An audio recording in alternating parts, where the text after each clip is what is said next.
শর্তিলা একাদশীর দিনে এই কাজগুলা করতে অবশ্য ভুলবেন না। এই বৎসরের প্রথম একাদশী মাঘ মাসের কৃষ্ণপক্ষের একাদশী শর্তিলা। প্রথমে জানুন, এই একাদশীতে আপনি তিল দিয়ে স্নান করতে ভুলবেন না।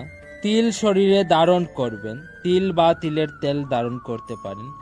তিল দিয়ে তর্পণ করবেন এবং তিল ভোজনও করতে ভুলবেন না। তিল তো অবশ্য ভোজন করবেন, কারণ এই দিন সংক্রান্তি। এবং তিল দান করবেন, ব্রাহ্মণদের তিল দান করবেন, কারণ এই প্রকার বিধানে সর্বপাপ বিনষ্ট হয়ে থাকে।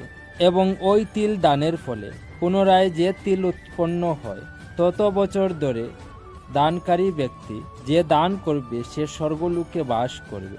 এবং একাদশী ব্রত পালনের ফলে ভগবান শ্রীহরি শ্রীবিষ্ণুর অশেষ কৃপা লাভ করে বৈকুণ্ঠ ধাম প্রাপ্ত হয়।